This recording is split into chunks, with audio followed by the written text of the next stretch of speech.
Salut, c'est Gary, j'espère que tu as la forme. On se retrouve dans une nouvelle vidéo un peu spéciale sur la chaîne. C'est la première vidéo que je fais ça, ce concept-là. Je vais te raconter un peu ma vie, un peu de storytelling, hein. Ça fait pas de mal, ça fait pas de mal.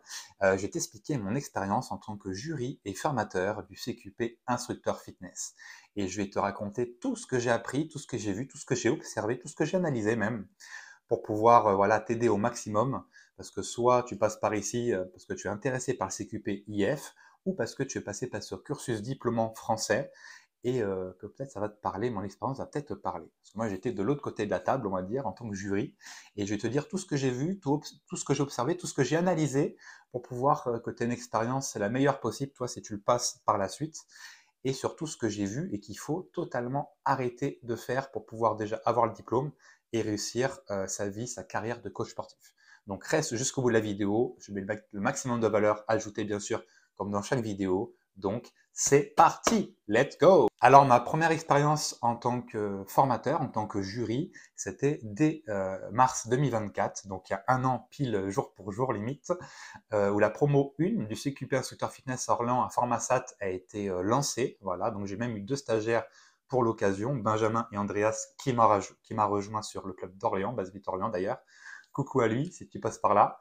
Donc voilà, j'ai été à la fois intervenant externe sur le côté, sur l'UC4, sur le marketing, et j'ai été jury sur l'UC4, l'UC5 et l'UC6, donc tout ce qui est coaching individuel et small group.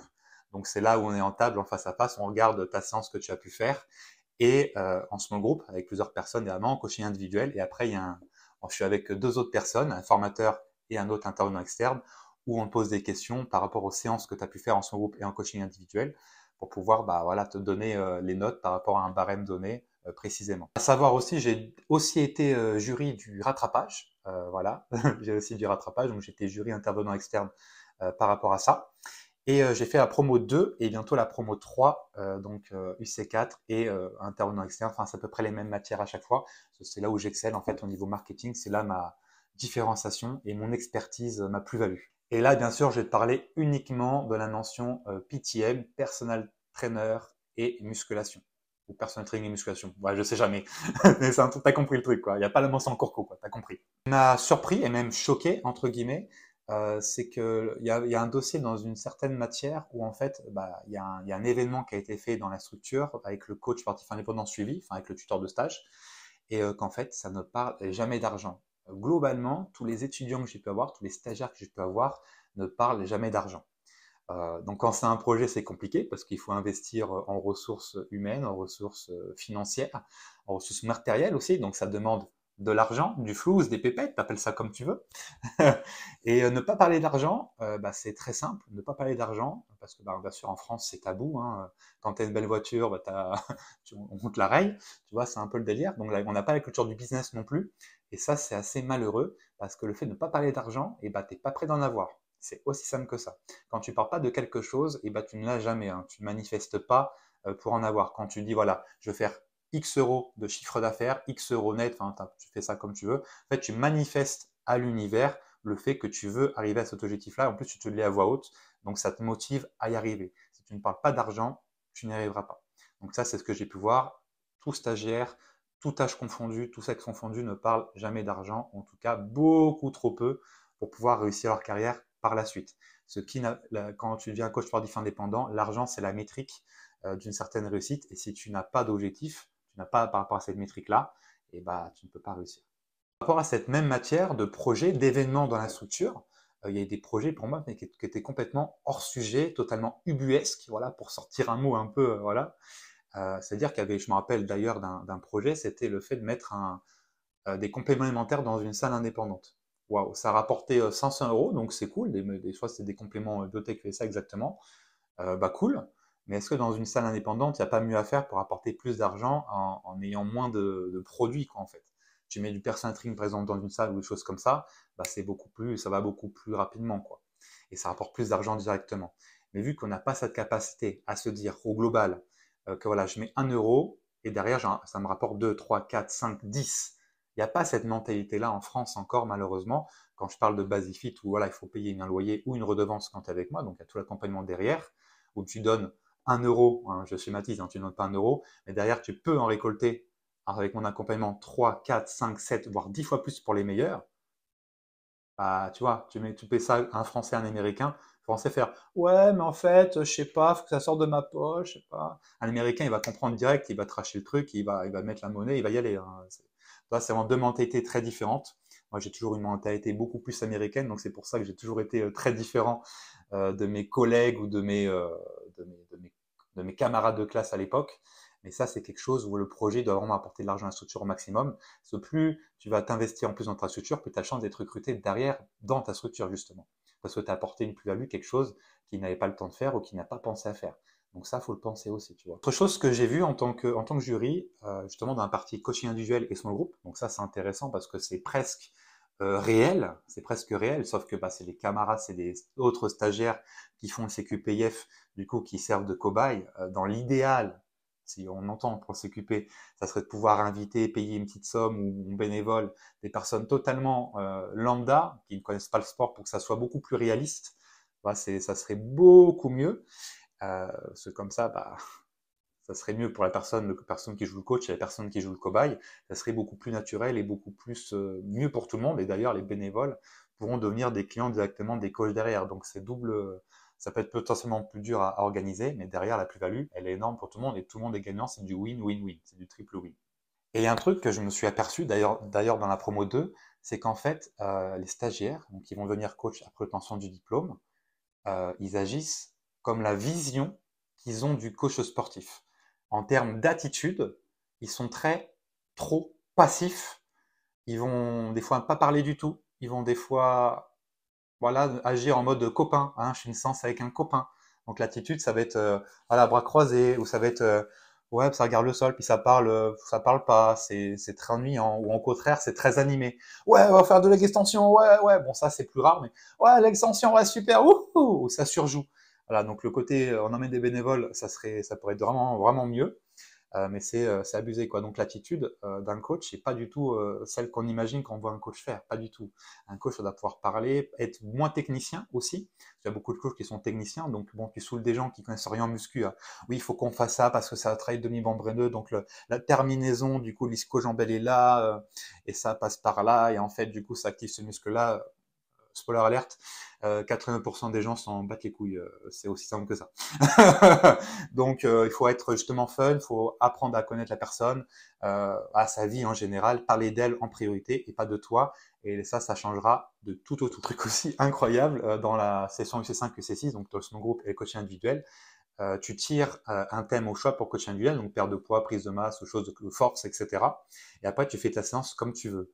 Ben, en fait, il y en a plein. Bon, déjà, le fait qu'un examen, ça stresse presque tout le monde, donc la personne n'est pas dans son état normal. Donc en tant que jury, de mon côté, c'est important de prendre ça en considération parce qu'il y a des personnes, et notamment plus les filles, les femmes, euh, elles perdent totalement leurs moyens, elles sont totalement dans un autre, c'est pas du tout elles le jour d'examen. Donc c'est important de prendre ça en compte quand tu es jury. Si tu es jury, tu passes par là, pense à ça aussi parce que toi, tu n'es pas les autres, encore une fois. Hein. Quand on est coach, on pense que notre monde, c'est le monde de tout le monde. Absolument pas. Donc ça, cette chose-là est dite. Le jour de l'examen, notamment dans ces UC-là, voilà, tu tires au sort, force, prise de masse, etc. Et en fait, les gens vont se mettre en danger. Donc le stress, bien sûr, ça bouffe le stress, ça bouffe beaucoup les gens le stress, et notamment les filles, comme j'ai dit précédemment. Mais il ne faut pas se mettre en danger le jour de l'examen. Fais des exercices que tu maîtrises, fais en sorte de corriger même plus qu'il n'en faut. Il faut mieux que ça soit, tu corriges plus que pas assez. Et mets des exercices que tu maîtrises toi-même déjà en tant que pratiquant. Tu vois, surtout tu es dans une box de CrossFit, une salle de muscu, tu as toute machine ou accessoire à ta disposition. Donc ne se mets pas en danger le jour de l'examen. J'en ai vu beaucoup trop qui sont mis en danger pour rien du tout.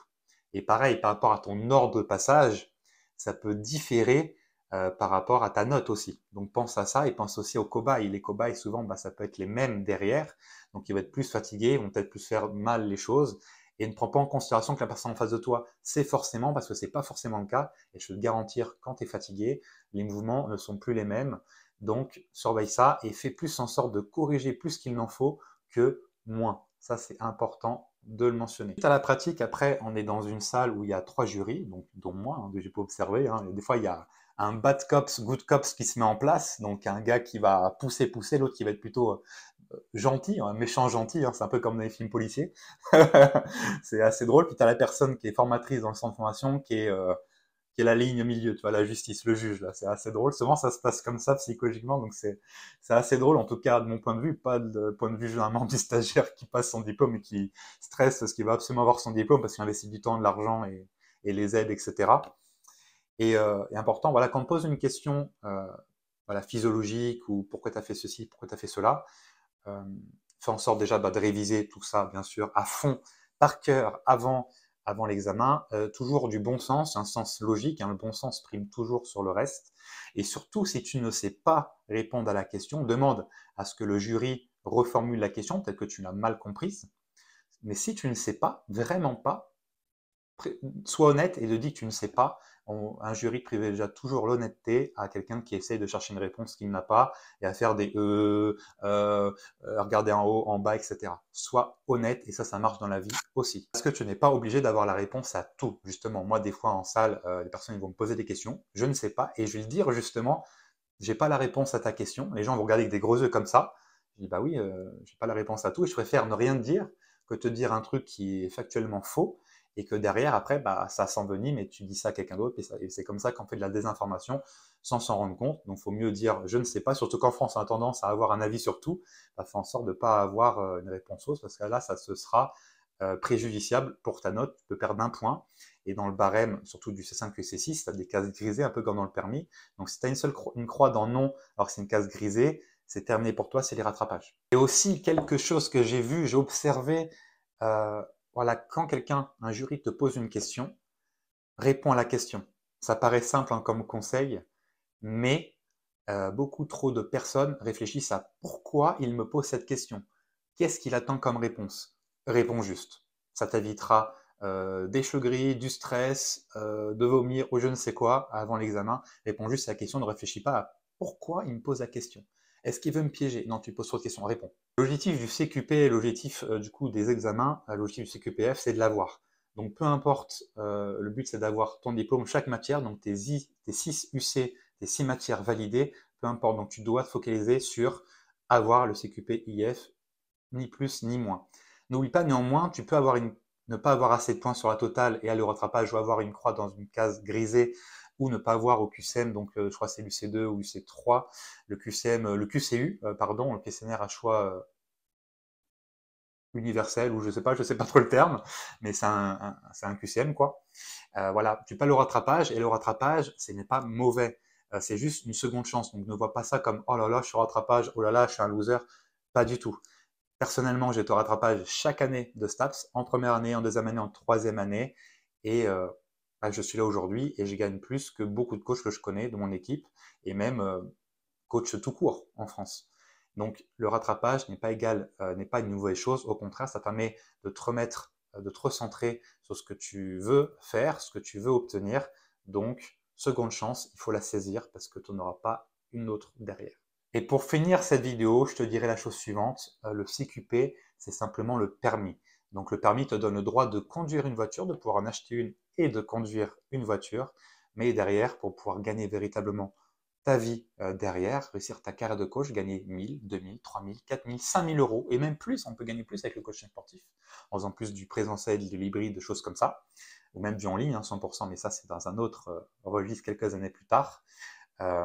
C'est possible. Mais là, il va falloir que tu te formes après le CQP. Il faut que tu aies une mentalité de je vais me former en continu, en PNL, en business en priorité. Et c'est justement ça aussi la vidéo. Tu retrouveras en description 2 liens qui peuvent t'intéresser. À la fois un lien d'entretien avec moi pour pouvoir rejoindre mon équipe et que je t'accompagne directement pour vivre, te placer dans un Basic Fit et t'accompagner, te former pour pouvoir que tu performes dans une salle de sport, dans un seul et unique endroit. Ça, c'est sympa. Ou un deuxième lien, un audit business avec l'école des coachs, avec moi, pour pouvoir que je te propose une formation peut-être sur mon business, donc soit pour gagner tes 1000 premiers euros, soit pour gagner 35 000 euros dès ta première année. Ça se passe en commentaire et ça peut littéralement changer ta vie et optimiser ta carrière de coach. Et surtout, les CQP, souvent, c'est des reconversions. Donc, je pense que c'est des 30 ans et plus. Donc, après 30 ans, tu n'as plus le temps. Donc, les liens en description peuvent t'aider largement. Allez, je te dis à bientôt. Merci à toi d'avoir suivi cette vidéo. Je te fais des bisous et à la semaine prochaine.